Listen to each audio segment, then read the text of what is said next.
Hey guys, I have a question for you. How do you spread abundance? This year, Joe and I are spreading even more abundance by giving out insights on money, wealth strategies, and resources in our current newsletter, Creating Abundance in 52 Weeks, that we want to share with you for free. So sign up right now as you're listening to this episode on our website at www.abundantculture.co. That's .co/newsletter.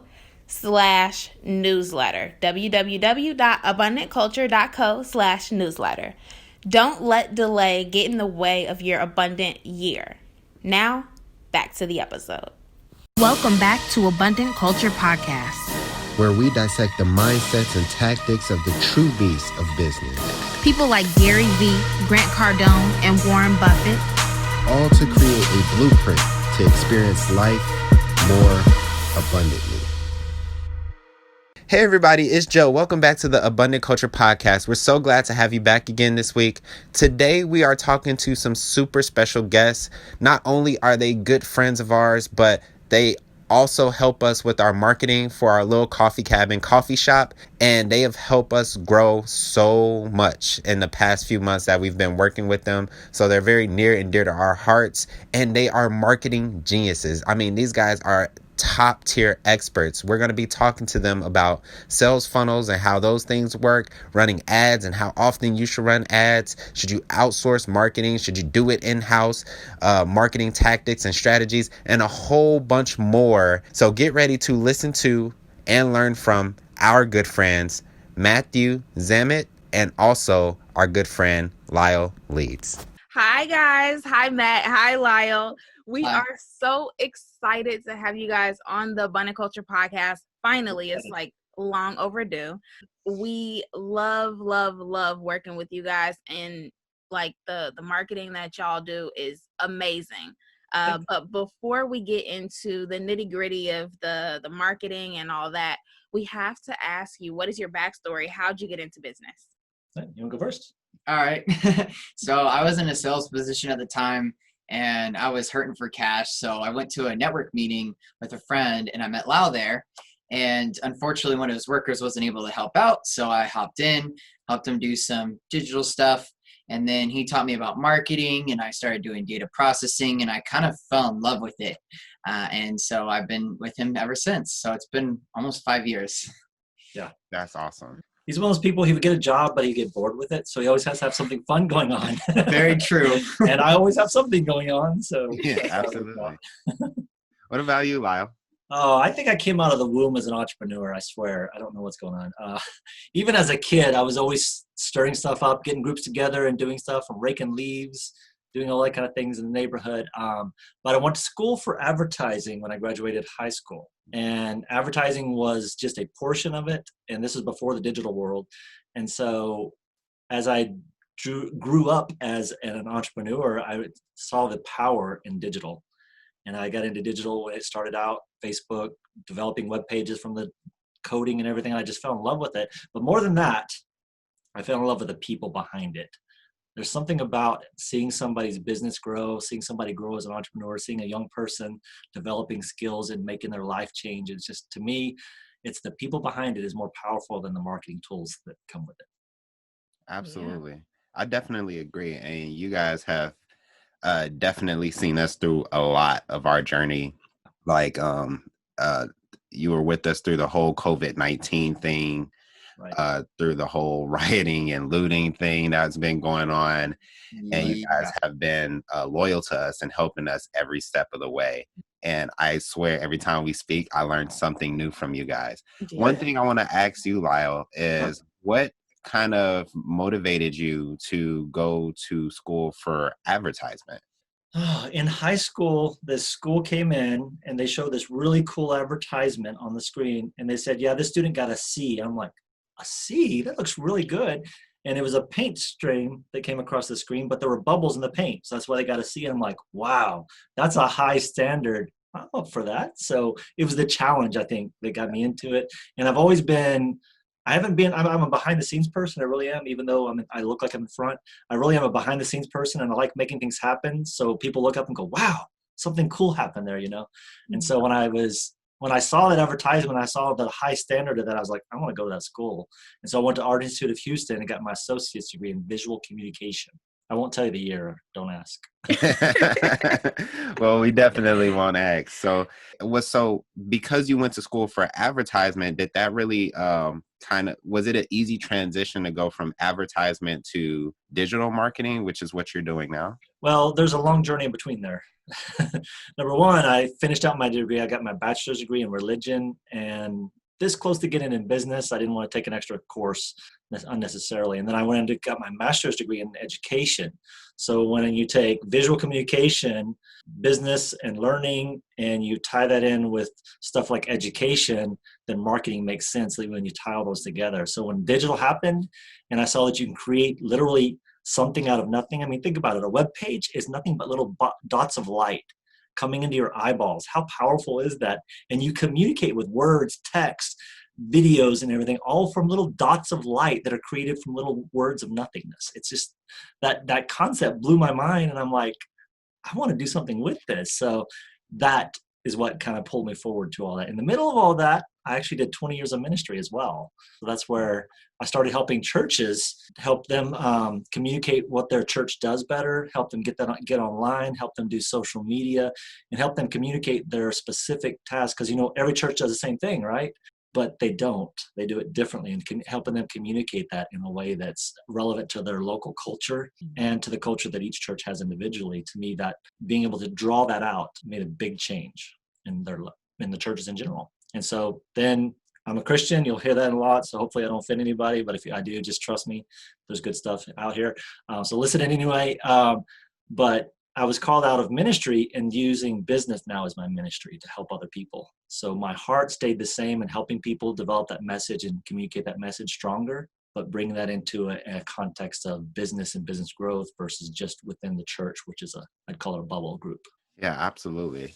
And one thing that I really like about that method that you kind of took on, I really feel like whenever people from the church step outside of the four walls of the church, we can have a huge impact, because I think a lot of times us as Christians need to face the fact that there's going to be a lot of people who will probably never come to church if they're not kind of met where they already are and invited, Yeah. I don't want to get preachy on you, if I may interrupt for just a second. No, go ahead. But Jesus went to the marketplaces. He went to where sinners were. He went out. He didn't stand on a hill and say, everybody come over here. He went out and met people where they were. And so I think, just a little sidebar, as a church, as a Christian people, Matthew's really good about that. He goes out. He's not afraid to talk to people. He does music on the side. He didn't tell you all about that. And he used that music as a tool to reach people outside of the church into venues and places that people would never think a Christian would go. Mm-hmm. Absolutely. So you heard it here first, everybody. Jesus was an awesome marketer. So yes. I could do that would be a really fun thing. Jesus the marketer. I mean, seriously. Yeah. We could have had a whole podcast episode about that. Absolutely. I'm telling you, I've got it. I think I've got it laid out on one of my pages, honestly. I think I've already done that a couple times. That's awesome. Because think about it. I mean, we're going on a tangent, but let's stay here for just a second. Oh, yeah. Back in those days, everybody had to have a job. Jesus was a carpenter. Yeah. Mm-hmm. He didn't just walk around and people handed him money. That's not how it worked. He had to work his way through in order to have those. He talked about not having a place to lay his head because he didn't carry around big bags of wads of money. He made his money. He would go to a town, and I would assume he would work a little bit in that town to make money to feed himself as part of the process. I don't know. I didn't study that part. It didn't talk about that in the Bible. But Paul and Peter, go through them. Fishermen. These people had real jobs. These people were in the marketplace. They employed other people. They were business owners. So if you go and dig in the Bible a little bit, you're going to see a lot of business ownership. This is not a plug, but if you want to go to christianbusinessrevolution.com, that's a blog that I created. I committed to blog every day for over a year. It was all about focusing on business owners and their Christian walk and how they line up together. That's awesome. Mm-hmm. So one of my questions are to both of you, what is something that is very, very fundamental that you think that every business owner should really know and understand about marketing? Like if there's a business owner, let's say they're just starting out, or maybe there's somebody who were blessed enough to have a business that was sustainable off of just word of mouth. What is something that's fundamental? What's the first thing that they should learn about marketing in order to kind of get a higher return off of what they're already basically doing? My first statement is everything is marketing. The way you answer the phone is marketing. The way you communicate. If I answer the phone, hello, versus hello, how can I help you? It's a totally different aspect. And so marketing isn't something you do. Marketing is something that you are, and it's something that happens as you go. People try to separate marketing. Marketing is a message. People try to separate that and try to make it a big thing, and then they spend all this time doing this thing. Well, if you're marketing as you go, it's great. Like Jasmine should be taking pictures when they're out drinking stuff. Oh, this is a really cool drink. I'm gonna take a picture of it. Absolutely. And then we can use those in social media, so she's doing it as she goes. That's marketing, is doing it on a consistent basis. What do you think? I think that's pretty accurate. Mine's a little bit different. My fundamental, I think, is to realize that marketing takes time. It's not just today's the day I'm going to do it and everybody's going to come to my page and like it and I'm going to have all these customers. So I think having a good sales funnel and knowing how it works from the beginning to the end would help a customer, a business owner understand all the way through how marketing works. Right. Well said. Yeah. All right. Give him a high five for that. Working hard. By the way, in case anybody wonders, we are not related anyway. No, he's not my dad. Everybody says that. We've been around so long together, we just kind of act that way. Yeah. All right, Matt. So you just led us into our next question, which is, what exactly is a sales funnel? Like, how does it work? Because it just sounds like super, I don't know, it sounds overwhelming when people talk about it. And honestly, it just goes to show how much I knew about marketing before I kind of met you guys. I thought, I literally thought that the only way you could have a sales funnel was to, and I'm not like plugging for this at all, but I thought the only way you could have a sales funnel was to have like a ClickFunnels subscription. Like that's how, like I did. I did too. And then I asked you about it. I was like, wait, you can make one without ClickFunnels? Like that's dope, Let me touch on ClickFunnels, then I want to get into the funnel thing a little bit. Absolutely. ClickFunnels, all it does is sequence things. And so a sales funnel is a sequence. Keep that in mind. Mm-hmm. The simplest way I could describe a sales funnel is, do you want fries with that? McDonald's does it every day. You buy a hamburger, they say you want fries with that. Would you like a Coke with that? That's an upsell. That is a sequence to get you to buy more when you purchase at first. So that is a general sales funnel. But before we talk about sales funnel, we have to talk about the customer journey. If you understand the customer journey, where the customer is, that will help the sales funnel be less cumbersome, less big sounding. You know what I'm saying? Yeah. So you want to talk about the journey? Oh, the customer's journey? Yeah. So you got the awareness stage where people just need to find you who you are. So it's all about your branding and how you are, your online presence. And then it goes immediately into interest. So the person has to be interested in something, whether it's a free giveaway, which you guys do a phenomenal job of doing, especially in your newsletter. Right. And then you draw them in with desire, something that they really want, they really need. And then you end it with action. Action is where they actually buy a product from you, and then they go ahead and spread out the message and they do outreach. They recommend you to somebody. That's kind of like the shortened version of the customer journey. There's tons of different ways of explaining it, but that's the best way I could do it.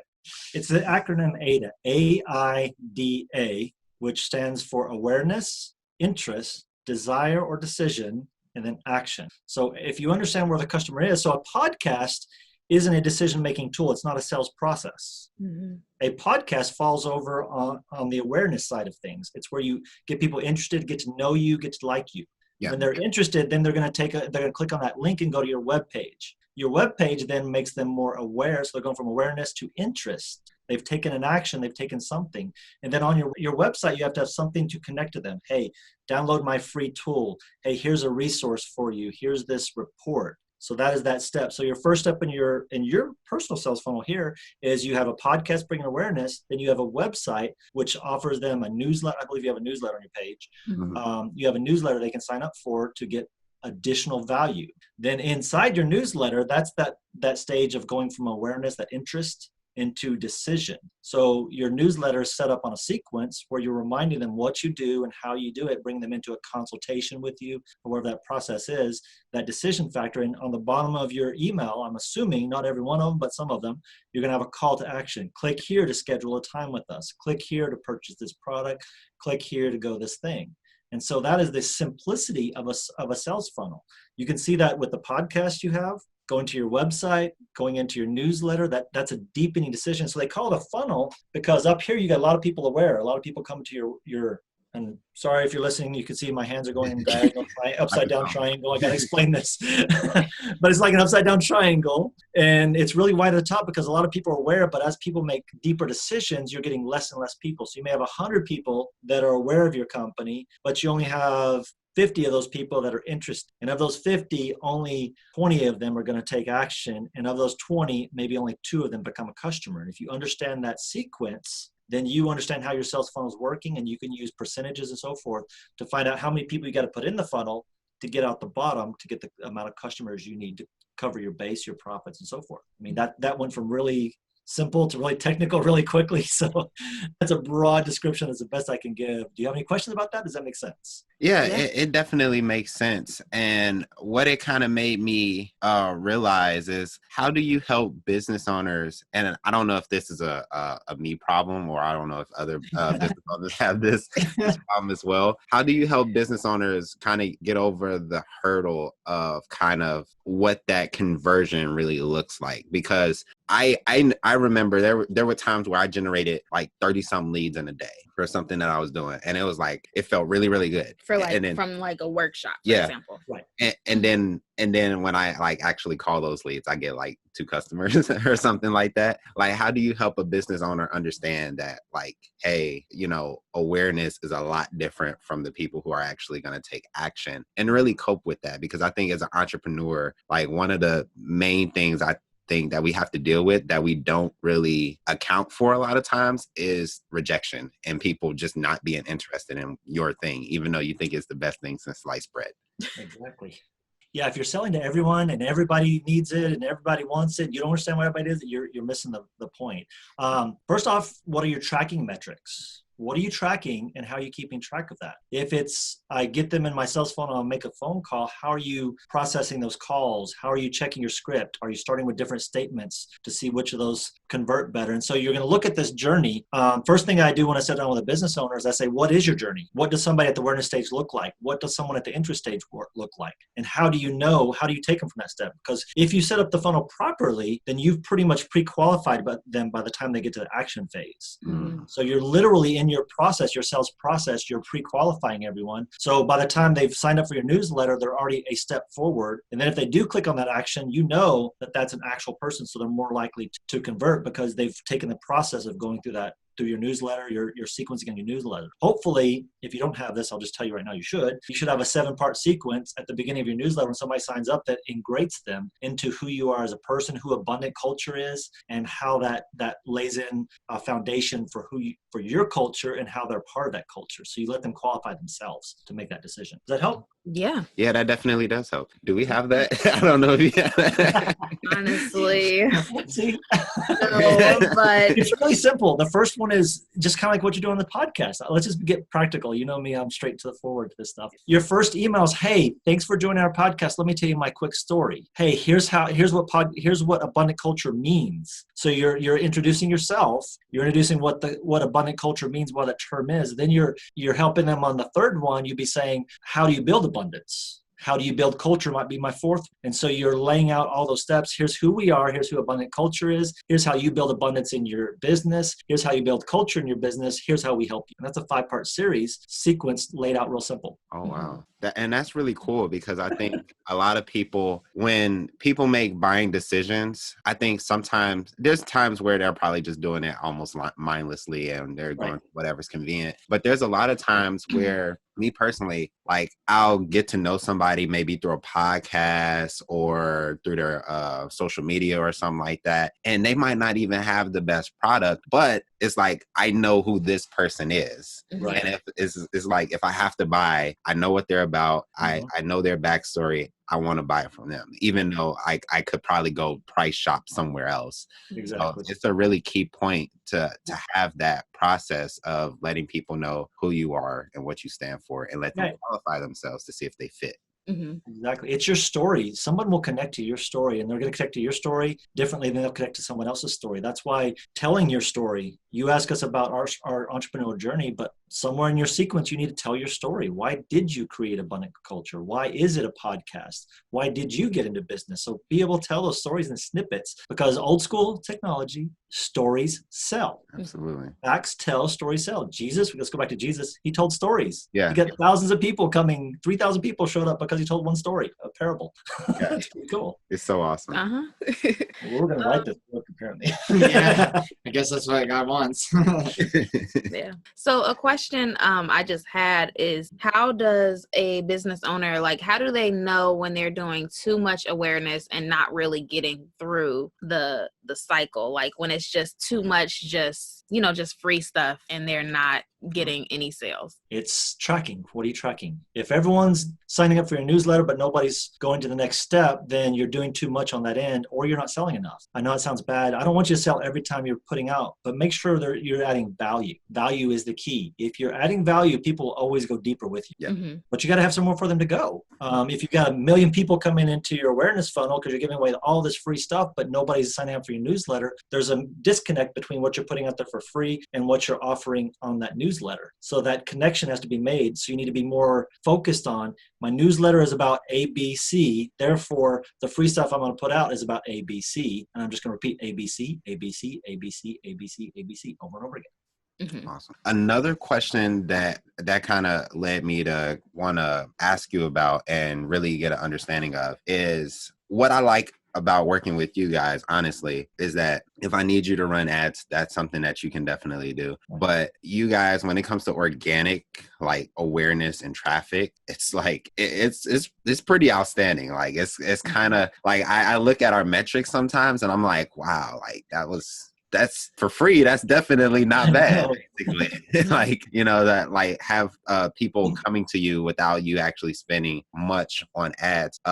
I want to talk about ads, but I think first it'll be good to talk about the ideology and the strategies behind getting actual organic traffic, and then how you can use ads to maybe boost that a little. Let's define organic for people who may not kind of understand what that means. Oh, yeah. Organic just means people will naturally be drawn to or drawn into something. So you can have organic ranking, so you don't have to pay for ads, but you show up like on the first page of Google. Same thing on social media. Organically, people find you because they're interested in the topics you're talking about. So I'm going to let Matthew talk about that, because he does the social media specifically for you guys. How do you help them come up with those organic ideas that brings people in?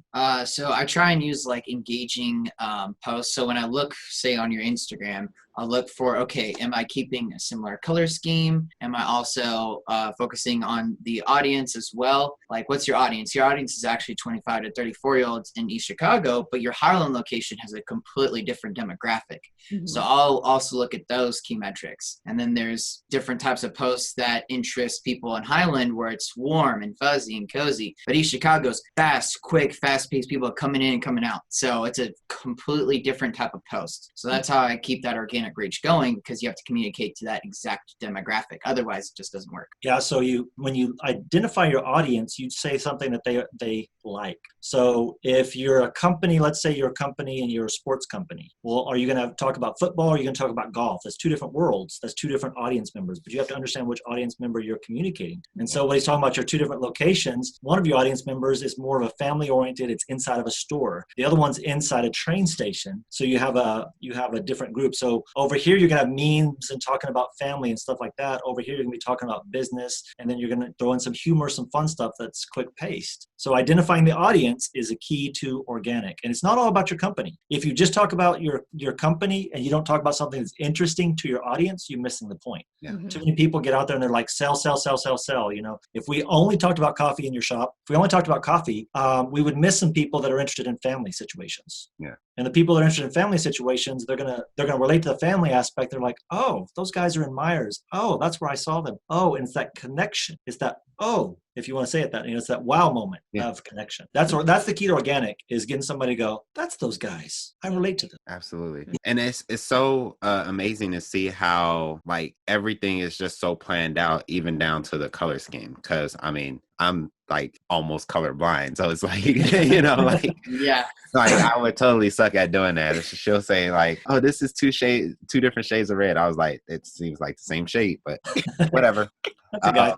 But it's something that, like, when I go on our social media, it's just so professionally put together. And you, even the things that, like, I didn't realize, like, I guess I kind of noticed it, but I didn't really notice it until you said that you kind of matched the color scheme. And now I think back to some of our posts, I'm like, oh, they do kind of like match and go together, like complement each other. Yeah. So how That's brand consistency. Yes, that's spot on consistency for sure. Mm-hmm. So I guess my next question would be really, okay, let's say a business owner were to able to replicate them themselves, or they hired you guys to kind of do it for them, and they want to kind of like pour gasoline on the fire a little bit. When should that business owner consider running ads, and how often should they actually do that? That's a huge question.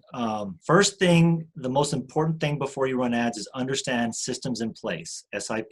If I come into a customer like, I want 1,000 people, and I was like, well, if 1,000 people showed up at your door today, could you handle it? I mean, seriously, you gotta evaluate that. If I have 100 new customers, do the employees I currently have, does the phone numbers I currently have, does the website I currently have, does the ordering system I currently have, does the production system I currently have, does all that fit to gain those 100 more customers? If not, then we start with fixing that. Yeah. Because if your system's in places, that's how you know when to ramp up. When my customers sitting there bored and I've got a backlog in my production system, that's when I need to ramp up ads, because now I need to have an increase of flow out because my inflow is stuck. Yeah. So that's the first thing I would look at. As far as numbers, I can't talk about numbers without talking about a specific industry, because every industry is different. Yeah. In general, a company who wants to grow will spend at least 10 to 15% of their budget on marketing. If you're spending under that, you're probably not growing unless you have a really strong organic culture built up in your system. Most large companies are spending 20 to 25%. Right now, there's a couple of companies that are going up 30, 35%. During this time of COVID, they've increased their marketing because they understand they've got to grasp that market share, and a lot of people are online.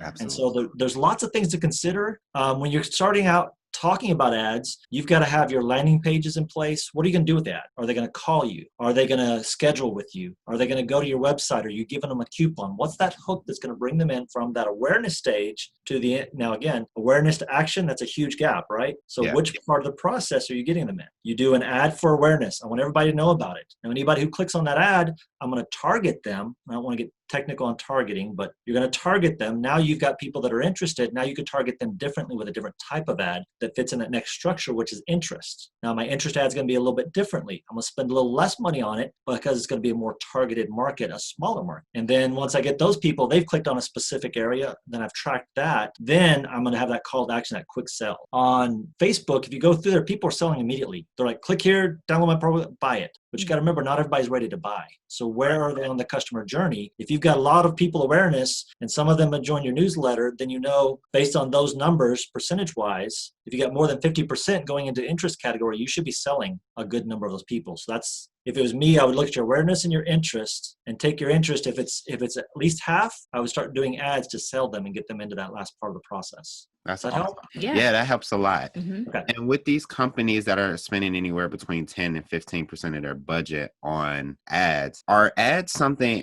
and this is like, I've always wondered about the frequency of them, and maybe it depends on from industry to industry, but is it kind of like, from what you see, like, is there kind of a certain number of ads, like, is everyday overkill and once a month not enough, or is there kind of some rules of thumb to kind of get with that? Yeah, old school, they used to say somebody has to be exposed to your business 7 times before they'll make a connection with your business. But today's world with social media and everything, that's jumped to 9 to 15. Whoa. So they've got to be exposed to your business as many as 15 times before they even recognize it. I mean, think about going down the road, how many cars are going by you. Okay, you think about the cars, but think about all the ads are going by you. Every sign, every for sale sign, every billboard, every company building, every outside of everything, signs going by. Then you get online and you've got ads on this corner, and ads on this corner, and ads in the middle, and ads at the bottom. So you got sometimes 5,000 per hour is how many ads you'll see. That's huge. And so the world's becoming blind aware. I know that's a weird way of saying it, but they're becoming blind aware. They know there's ads there, but they're becoming blind to those ads. So your ad has to stand out in order for you to get attention. So you've got to have a creative ad that connects directly to your audience, number one. And then you've got to expose it to them. I can't give you numbers because, again, it depends on the industry. I would expose at least daily for a period of 10 to 15 days. Okay. Whatever that looks like on your structure. If that's Facebook ads, Facebook is different because they're seeing it on a continual basis. On Google, they're searching the topic, and then you're going to show up and you're going to retarget them. So it's a little bit different process. Okay. And so it depends on what kinds of ads you're using. And then we're not even talking about offline strategies of sending letters and postcards and so forth. If somebody came into your system and you were able to collect their email address and their phone number, and you can find their address and you send them a letter, imagine how powerful that would be. Like, these people sent me a letter. I just visited their website. It would scare some people. Other people like, hey, these people really care about me. Yeah. Again, what value are you adding to that person? If you're adding exceptional value, they're going to notice more than somebody who's trying to sell. You can always tell a sales pitch. Yeah. Yeah, absolutely. So make sure your ads are adding value. What can you add as a value? And we're talking about that customer journey. So if my interest is to get them on my newsletter, and in my newsletter I have a cheat sheet that's worth $20, then I have to help them understand that that's value is worth $20. So maybe I sell it for $2, which is 10%. So I'm getting a 90% off sell for this cheat sheet that's usually $20. That sounds good. So that's an interest. That builds interest. So that brings it from awareness to interest. And then your ad spend, if you sell 10 of those, you just made $20. So if you put $20 in your ad spend, you come out even. But that gets you customers into your door and brings them closer to you to create that sequence you can create that we're calling funnel. Think of it as sequence. What's the next sequence for that customer? Yeah. Yeah, I that's like awesome. that. Yeah. Mhm. Yeah. So ads, let me just tell you real quick, ads, you can start small. You can start $1 a day or $2 a day. I was showing Matthew and he was blown away. We were getting 0.0006. So half of a half cent on some of our ad, just on the exposure side, on the awareness side. So you don't have to spend a lot of money. If you boost a post for $1 and you target it for those specific people on Facebook, you'll get an idea of who those people are and which ones are reacting to your ad, looking at your stats, because it'll tell you how many men clicked on it, how many females clicked on it, what area of the world they're clicking from. And so you'll get all those stats on that simple ad. So running a $10 ad for $2 a day for 5 days gives you a lot of details of what you know what to do for your next step. Yeah, that's a good point. And would you say that it's better for business owners to be more consistent with their ad spend than they are sporadic? Because I think, like, I used to be the type of person, and I don't think I'm like this anymore, but like, if you gave me $1,000, I would basically, like, I'll spend the whole $1,000 on like something for my business. And if I knew how to do ads, I would spend it on ads. But would it make sense to kind of split that up into maybe, ads for maybe like 10 to even 12 months and like kind of spread it out over time? Or what's your kind of thesis on that? Okay, so here's the concept. Let's say you have $1,000 ad spend. If you go put $1,000 in ads and spend it for $100 for the next 12 months, if you're doing the same ad, you're going to get the same results. Mm-hmm. So you spend your first $100, check your results. Then based on those results, base your next step to bring them closer in your journey. Again, taking the next step. Just throwing $100 out every month and changing the graphics or changing the words on your image doesn't work. You're going to get the same results. You're just changing things up. You'll get different people because they like that picture versus the other picture. But it's not a strategy. It's a throw it at the wall and see what sticks. Yeah. That's not going to help you. And so the strategy is you take your first $100, take your statistics from that. And honestly, Facebook, usually when you spend your first $100, they'll say, hey, call one of our specialists and talk about it. I'll tell you right now, when you call them, they'll give you some really good insights. But every third sentence is going to be, you should increase your ad spend. You should increase your ad spend. You should increase your ad spend. Because their whole goal is to get you to spend more money. Yeah. Your goal is to spend less money and get better results. Exactly. So on your first $100, let's say you got 10 people, your next step on your next $100, you should get 20 people. And if you didn't, you got to compare the two. Why didn't I get more on the second ad? And so it's always kind of it's a game. If you think about football, you don't just run straight down the field. They got to move out of the way of somebody sometimes. They got to move on the other side sometimes. They got to jump. They got to stay within the bounds. So there's lots of movement. And the same thing with your business. You've got to be agile. Mm-hmm. Yeah, for sure. Definitely. And then with the ads, you mentioned the Google ads and then Facebook ads. Is one better than the other, or does it depend on the business? Probably. Everything always depends, but could you? Yep. Yeah, well, right now with COVID going on, Facebook is really prevalent. Ads tend to be cheaper right now, and a lot of people are on Facebook. But as that opens up, that's going to change. That's going to shift. I think we're going to see a dynamic shift of people. And we're just talking about 2 platforms. You got to remember there's hundreds of ad platforms out there. You can get ad platforms on YouTube. You can get them on TV channels. You can get them on LinkedIn, TikTok. Twitter, TikTok, Instagram. There's all kinds of ads in different places. The simple question is, where is your audience? Where do they hang out? and how can you get in front of them?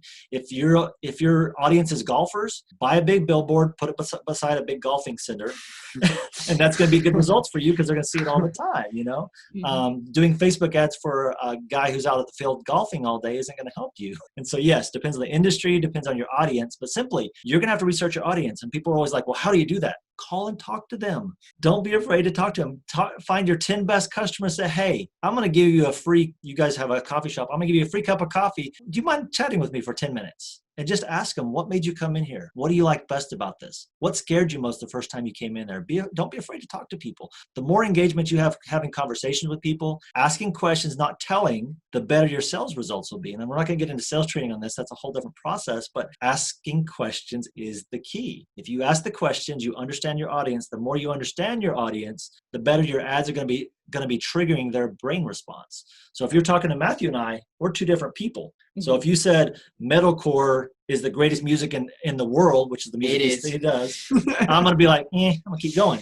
But him, he's going to be like, oh my gosh, I got to click on this. I don't know what it is, but I'm going to click on it because you spoke to his world. Exactly. You said something that he thinks in his head. So it's a really weird concept, but you got to be thinking,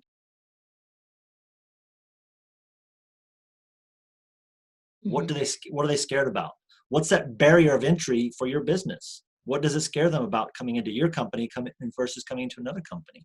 And how can you communicate in a way a higher value than those barriers that they have in their brain?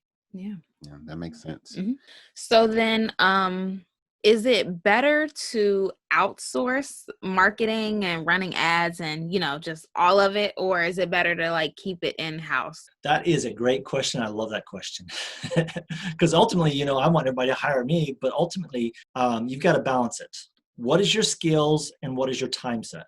If you're spending 20 hours a week on social media and you're not getting customers coming in the door, you're wasting your time. It's better to hire that out. And so what works best for each company is individually.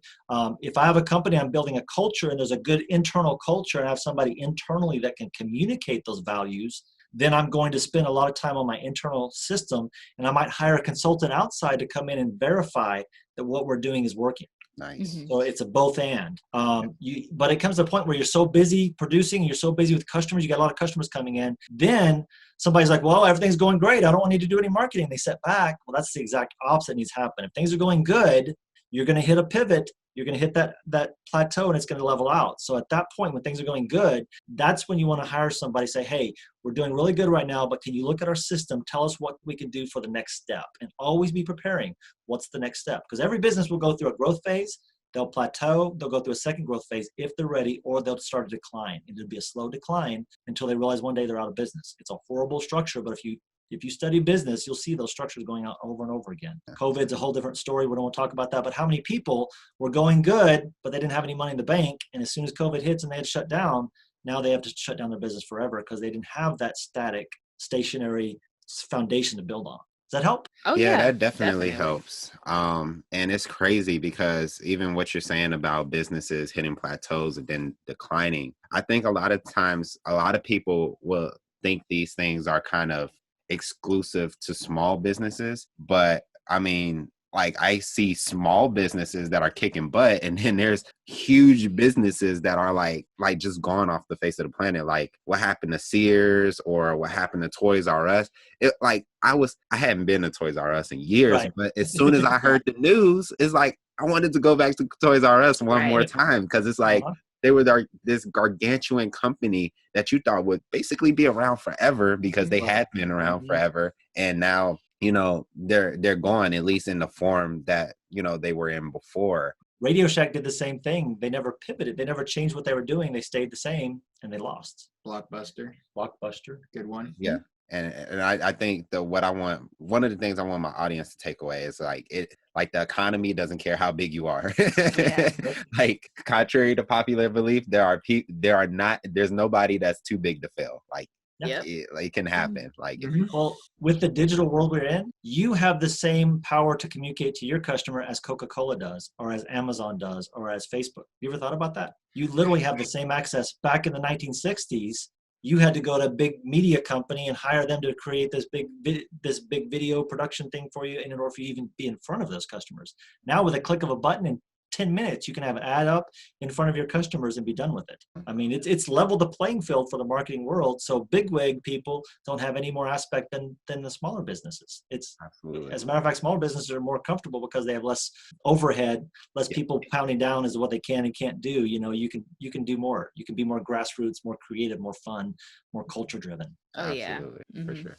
So before we start wrapping it up, we have to ask you, what are 3 marketing tactics that small businesses can start to implement like today, as soon as they stop listening to this episode? Cool. Love that question. Number 1, where we started out at the beginning, what is marketing? Always be marketing. So your email signature at the bottom of your email, you can create a real fancy email signature. And did you know you can do that for free? If you go to HubSpot, just go search HubSpot email signature creator. You can go in there, you can put your picture in, you can put all your social media profiles, you can copy and paste that directly into any email system. So every email you send out is selling for you. That's the first thing I would do. Second thing I would do is I would have some way to communicate to those customers a scheduling calendar. If somebody can't schedule a time with you, if you don't fit into their time frame, how does that work? So there's a free tool called Calendly. Calendly.com, I think it is, and it ties directly into whatever calendar you have. So that's something you have an immediate way to communicate to them when you get an email, an immediate way for them to book something with you. What would be another one? Trello, project management tool could use as well. Trello is a way to communicate. Just as a project management tool, it's another free tool. We like free tools. I don't know about you. As a matter of fact, we created a big page.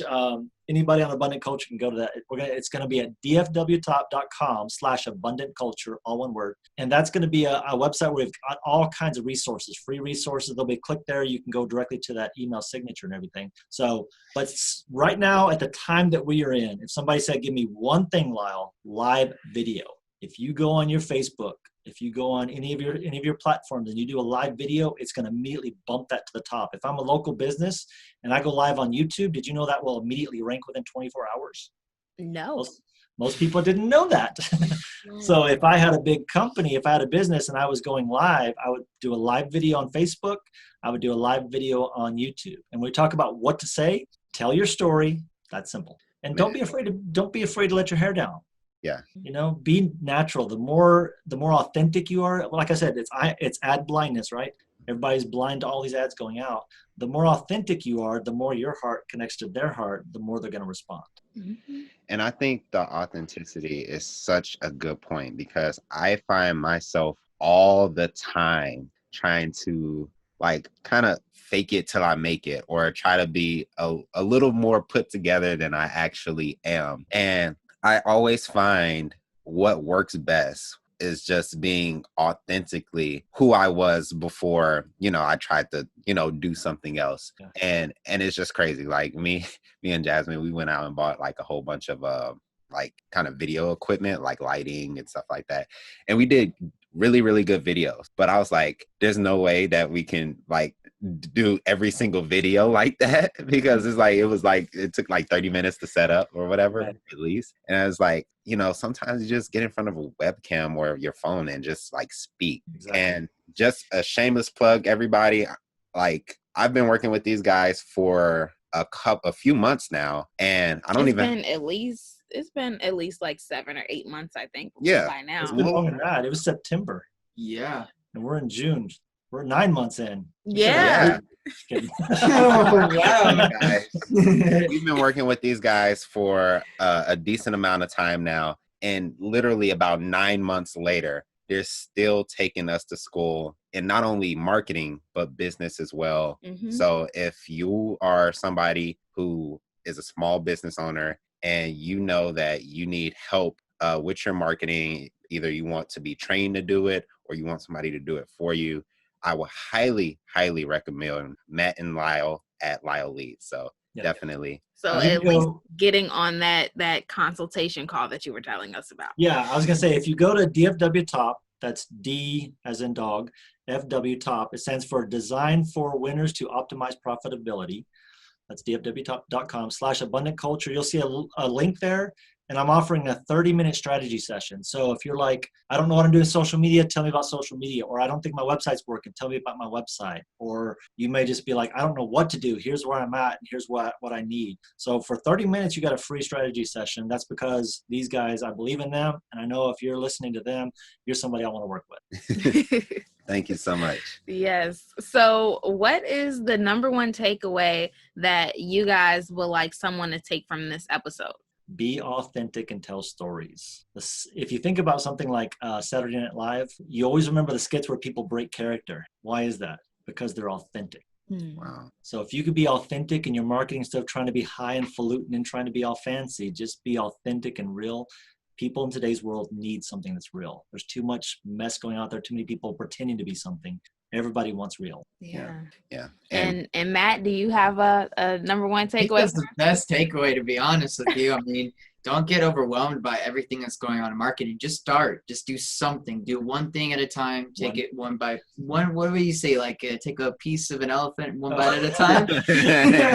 Elephant The old saying is, how do you eat an elephant one bite at a time? Yeah. Horrible. Don't ever eat elephants. But the concept is, marketing looks big, but just take one step. Yeah. I'm going to focus on my Facebook, and I'm going to connect to my audience. So every day I'm going to Facebook one person on my Facebook page and communicate with them directly on Messenger. Yeah. That would be a direct takeaway for that. Just one thing. So be authentic and focus on one thing. There we go. You got 2 one things. How's that? Awesome. Thank you very much. So happens we have 2 of us. Yep. Absolutely.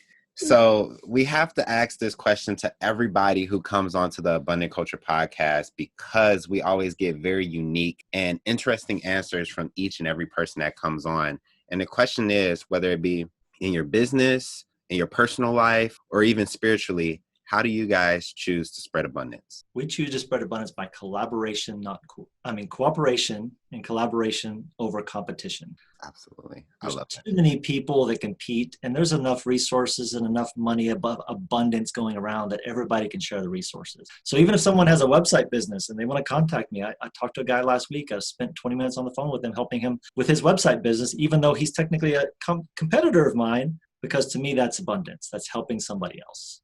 Absolutely. Yeah. For sure. I love I that. love it. Mhm. What about you, Lyle? Matt. I mean, Matt. Wrong one. I feel the same way. I'm a big team player. I've always been. I hate being alone, and I like being around people. And so I've learned really quickly to collaborate with each other, and we can create something really beautiful. So that's how I spread abundance, is just collaborate with other people, whether it's in the same industry or it's in my music. I mean, I just think we're all friends here, and we all need to help each other grow. Absolutely. I think that's your big key, is being friends. Yeah. When you meet Matthew, you just automatically think you have a friend. It's just, that's who he is. Yeah. Yeah. Definitely. Yeah. Y'all think the same way, don't you? Yeah, absolutely. Like Yeah. when I met both of you guys, like We met one time in person, and I was in. I talked with Joseph for months on Facebook before we met. yeah, he did. And like for some reason we just clicked, you know. It was like, it's like when I work with you guys, I know I have somebody who's like looking after me, and you know, I try to look after you guys as well. Yeah. And it's like when you know somebody has your back, even if they're like miles and miles away, it's just a very good feeling, you know, especially in business where, you know, if you work too hard, it can definitely get really lonely. So Exactly. Yes. for sure. Mm-hmm. So if somebody wants to work with Matt and Lyle from Lyle Leads, how do they get in contact with you guys or your team? Go to that page, dfwtop.com. You can look up Facebook, DFW Top Business. We do little video trainings on marketings on that page. There's a lot of little tidbits there, little tricks and stuff that we come along with. If you go to dfwtop.com/abundant culture, on that page, we've got a lot of resources that'll save you a ton of money if you're currently buying those big wig systems and paying hundreds of dollars. There's some on there that you'll pay a one-time fee for lifetime access. So there's lots of ways to stretch your marketing budget there. Absolutely. Pretty awesome. And of course, click on that link and you can schedule directly with us. You can schedule directly for that 30-minute session, or if you just need somebody to talk to about business, holler at us. Yeah. Go to Messenger on Facebook and send us a message. We communicate there as well. Absolutely. Yep. So dfwtop.com/abundant culture or Facebook, DFW Top Business. Awesome. Thank you so much. You're welcome. You're welcome. Thank you for having us. Yeah, we appreciate it. This is fun. And it's my second one, so this It's is like exciting. hanging out with you guys again. That's what we like about you guys. Absolutely. So thank you. We totally appreciate you coming onto the Abundant Culture podcast. You gave our audience tons and tons of value. Mhm. And I know you did because I worked with you and I got tons of value. Right. So I know Cool. you had to get tons of value. So Great. thank you so much. You're certainly welcome. You're welcome. Catch you later. So that's all we have for today, folks. I hope you got as much value out of this as we did. Keep in mind, the only way we can improve is through constructive feedback. So remember to rate and review this episode. Also, you are not the only person that needs to know this super valuable information. So be sure to subscribe and share as well. Stay tuned for the next episode. And remember to always spread abundance. Peace.